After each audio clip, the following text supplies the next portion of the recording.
Well, good morning and welcome to Market Opening on our collab show between Business Today and India Today TV. Just after 9, let's get you ahead of the curve as markets kick off for the day.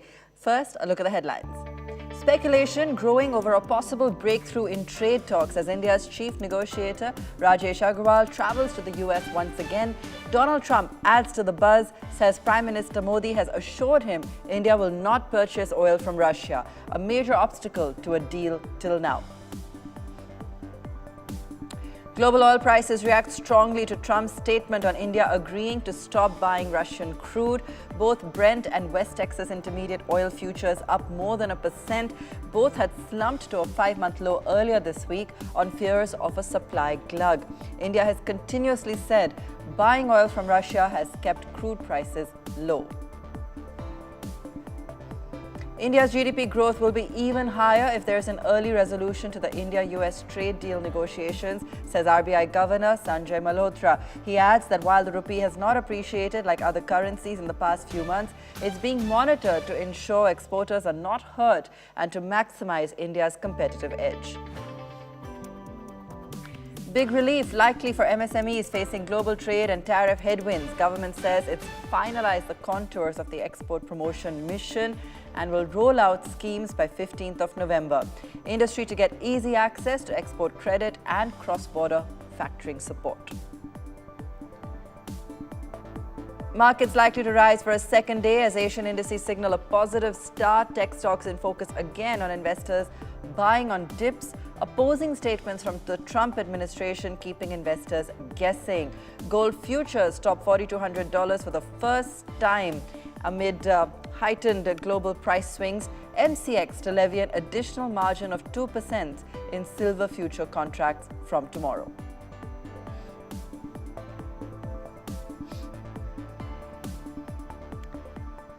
Well, before we head to equities, let's focus on the currency with the rupee opening at 87.8 to the dollar versus Wednesday's close of 88.08. That's nearly a 2-month high against the dollar, trading there at 87.75 to the dollar. Yesterday, the rupee recovered 75 paise. So huge swings on the currency. Let's go across to Abhishek Goenka, founder and CEO, India Forex and Asset Management. Abhishek, good morning. How would you explain what we're seeing on the rupee and what's leading to the strengthening and quite a extreme reaction at that? Good morning, Adab. Good morning. The rupee had weakened despite the fact that the dollar had weakened globally. And we were the worst performer. And mainly this was because of the tariff situation that India was facing, the maximum amount of tariff that was levied on us. But actually, if you see, from a real effective exchange rate, which is a benchmark that we track, to see the relative valuation of the rupee as compared to other currencies, rupee was slightly more weak than it should be. The fair value, as per our calculations, should be close to 87 to a dollar. The levels of 89 was something which was not warranted. And now, with heavy intervention seen by RBI yesterday, there was speculation in the market that there were long position built on the US dollar against the rupee, which RBI crushed yesterday. And with this recent news of settlement happening between India and America on Russian oil, if there is some truth in that statement, that is also adding comfort to the rupee. And that's the reason it's been appreciating since yesterday. Okay, just a quick outlook then, Abhishek, given that there's never complete certainty with what's happening in the US, but yes, we seem to be on the verge of a trade deal. Do you feel that the rupee will continue to hover at these levels? So as I said, if we have a trade deal, and then definitely the dollar flows which was not hitting the interbank. What I mean to say is that exporters were kind of away from the market because they were not getting certainty in terms of their orders and in terms of what kind of deliveries they can do. They were not coming in the market and selling any dollars. Whereas when the rupee was depreciating, the importers were still very active. So there was a one-side dollar demand which was there in the interbank market. Now, with that clarity coming in, just in case we get 100% clarity of a trade deal, then the exporters who have not covered above 88 levels, they would suddenly come into the market and start selling. And that will push the rupee even more stronger. So my feeling is that 87 to a dollar should be a good level to get stabilized. And we should not see immediate depreciation in the rupee now. Right. Fantastic, Abhishek. Thanks so much for taking us through that in detail. And as Abhishek also referred to, the RBI has said it does not expect a depreciation in prices of gold to hit its reserves or household budgets. Speaking at an IMF event, the RBI governor assuaged fears of the impact of a fall in gold prices. Any depreciation, because the mix is so diverse, I cannot divulge the numbers to you for obvious reasons. It does not have, very high implications for us. And I don't think, it has implications for households, because mostly, it is bought in households. It has great sentimental value, as you are saying. I have not seen households actually, kind of selling gold or using it, for their needs. So I don't think, that there is. I think the Indian households buy gold irrespective of the price. Irrespective, yeah. They keep buying. It's very hard to argue against that. So. Lots of commentary and lots of action to track across equities, commodities and currency this morning. We'll, of course, come back to some of those key newsmakers, but let's take a look at the overnight action as we head to the opening bell. Bit of volatility on Wall Street overnight. Asia this morning looking positive. We did see some amount of buying coming back into tech overnight as well. S&P 500, NASDAQ hit closing a little higher while Dow remained pretty much flat. Pulling it up on your screen, a little bit of a mixed bag, but definitely some buying coming back into tech overnight. And this morning, Asia is actually looking fairly supportive. Counting down to opening now, just a few seconds to go. Let's see what we shape up to. Looking at a positive start, of course, especially with the background of a trade deal and positive commentary coming in overnight from the US. Let's see what we're opening at right now on your screen. 0.3% on the Nifty, 25393. That's how we're kicking off this Thursday. It has been steady last few sessions. Nifty Bank up about 0.5% right now as well. So opening there steady. IT seeing a little bit of pressure coming in today. Remember, we're watching out for Infi earnings. That's the big one to keep an eye on, and a whole slew of earnings that we've been tracking for you from that space. Access is looking really strong this morning. We'll take a closer look at that. But 3% Q2 results. They did miss estimates except for NIMs, but profit also down. We'll come back and talk to Gaurang about that because the stock is still seeing perhaps some value buying at lower levels. Profits down 26% to close to 5,000 crores. Net income up about 2%, net interest income. ICICI Bank, HCL Tech Mahindra steady as well, 0.5% higher there, but some pressure on IT. So let's pull up the losers and we'll get a sense of where that pressure is coming from. HDFC Life, Shriram Finance, SBI Life, some of the other financials definitely putting some weight on the index today. There you have it. Infi down about 0.5% or a little bit more now. Clearly watching out and a little nervous ahead of earnings. Shell, good morning. How's the opening setup looking to you? Well, Abha, just as we had talked about yesterday, 25,350 is with us. In fact, 25,400 now. As you look up, a lot of very strong breakouts happening on many indices and many nifty stocks for the better. So markets are headed higher, 400 points up on the Nifty Bank. Remember, PSU banks are leading this rally. The advanced decline ratio is very, very strong. 1,670 shares in the green, 650 in the red. 18 out of 19 indices are in the green. And we are all prepping for Diwali. The market should look good. Gold has started life above $42,000, $4,200 an ounce. And it's banks, banks and banks all the way.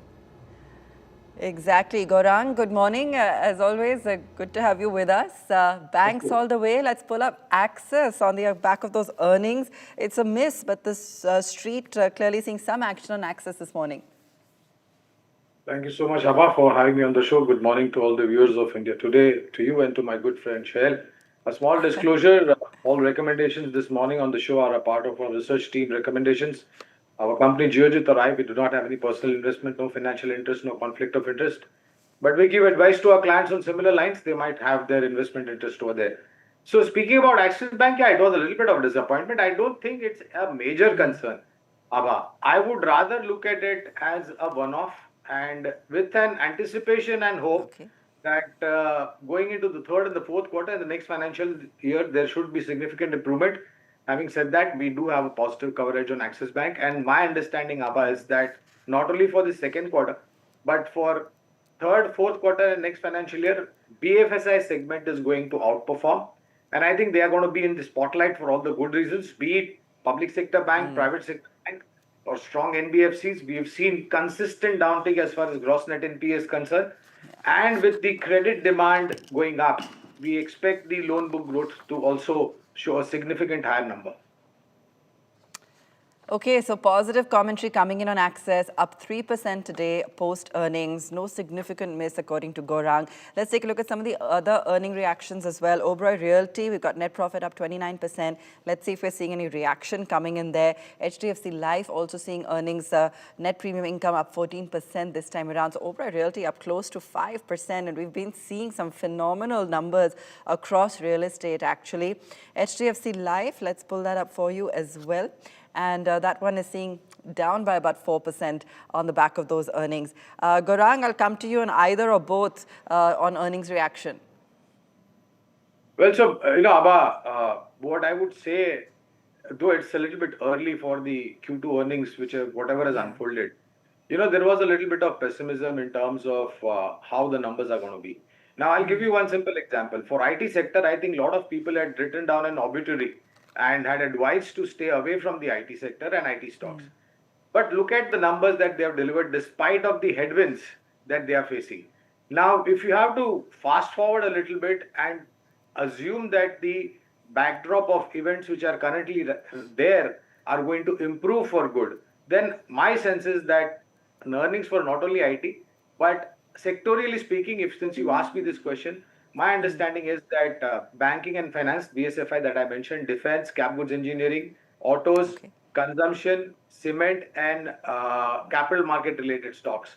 These some 5-6 sectors are going to show some really good outperformance in terms of delivery of numbers.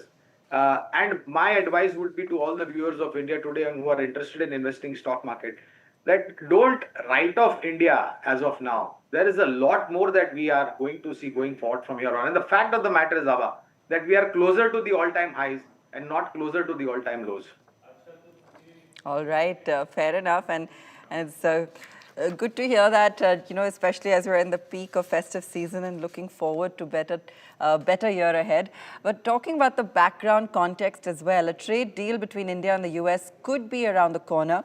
3 big developments overnight. India's top trade negotiator, Rajesh Agarwal, is back to traveling to the US, fueling buzz about a possible breakthrough in those long-stalled negotiations. Second, a statement by the Commerce Ministry opening doors to a major energy deal with the US. The ministry has said that India has headroom for another $14 to $15 billion in energy exports from the US, a move which could partly bridge the trade deficit which has rankled the Trump administration.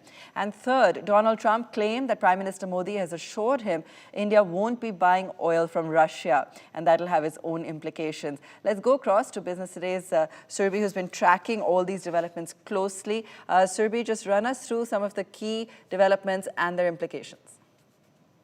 Hello, good morning. So yes, the last couple of weeks, there's been a lot of hectic negotiations and visits between Indian and US officials on how to go about a possible breakthrough in the trade deal.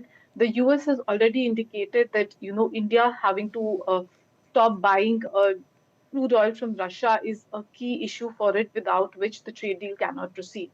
Now, yesterday, Commerce Secretary Rajesh Agarwal has said that India is willing to diversify its crude oil supplies and has said that there's headroom for more oil purchase from the US, subject that it is to the right price. So India believes that it can buy more from the US, but we have to see what happens on the Russian crude oil imports for India as well. But there's hope that there could be a trade deal between India and US going forward, but maybe not this month because of the US shutdown that is currently underway. But maybe in November or early December is what we are expecting. We also must remember that the last round of formal negotiations, the fifth round, happened in July, and since then there's not been any official talks. Even yesterday, the Commerce Secretary said that we should not consider this as the sixth round of talks, but he said that the idea is to proceed and see how this deadlock can be broken. All And right, for Surabhi, both thanks. India, Yeah, go ahead, go ahead. yeah, no, for both India and the US, it seems that the trade deal is becoming a big issue because with the China problems on rare earth metals, with the US is looking to diversify its trade basket, and Indian exports to the US have also been dropping. Thank you. All right. Surabhi, thanks for taking us through that. Let's also get you a quick excerpt from Trump's commentary. He's a friend of mine. We have a great relationship. He just said that 2 days ago, as you know. We have a great relationship. No, we were not happy with him buying oil from Russia because that lets Russia continue on with this ridiculous war where they've lost 1.5 million people, by the way. Russia's lost 1.5 million people, soldiers mostly. This is a war that should have never started, but it's a war that Russia should have won in the first week, and they're going into the fourth year. And I want to see it stop. So I was not happy that India was buying oil. And he assured me today that they will not be buying oil from Russia. That's a big stop. Now I got to get China to do the same thing. Okay, now promised to also come back to commodities, and we've of course seen that in intense shoot up on gold above 4,200. MCX also imposing that 2% on trades when it comes to silver contracts. Gaurang, just take us through what you feel the rationale is there. MCX right now down close to 2%. I think they've rallied also as much, isn't it, Abha? Whether it is stocks related to commodity market or whether it is stocks related to the Indian capital markets. So there is no up north one way for any sector or stock. Those go up, tend to go in the sideways mode and then come down because of profit booking, because short-term traders or investors would want to book profit. But over a longer period of time, let me say this without going into name specific. If you are a believer that the Indian economy is going to grow at maybe 6.5 or maybe more, I'm talking about the GDP run rate. Earnings can go by about 15% or 20% conservatively on the lower double-digit number that I'm talking about. Sure. If you look at 3-year, 5-year time horizon and perspective, when you compound yourself by investing an X particular amount, in the coming years, you can imagine where you can go and land up, right? So, if you are a long-term investor, my understanding is that not only the Indian capital markets will do well, but the Indian commodity markets will also do well. And on fallback of that, I think strong players which contribute or enable trades or give services will also do well. Okay. Let's take a look at what else is moving in the markets. We've been talking about banks, of course, and Axis on top of the charts over there, but a lot of other private banks also moving. The index is up about 0.8% right now. We've also got some action coming in on the consumer durable front, so some amount of a pickup on those names as well. Let's pull up a few for you. There you have it. The Nifty Consumer is up about 0.6%, so a little bit of action coming in there. Also want to touch upon some of the order wins and see if those stocks are moving. We've got Jyoti Structures, we've got MTAR Technologies, KEC International, BEL, lots of order wins and a lot of action coming in across some of these names. No reaction on a Jyoti, but we'll pull up some of the others to see if any of them are reacting to order win news as well. Shell, what are you tracking? Well, Abha, I'm tracking strength and it's getting better and better.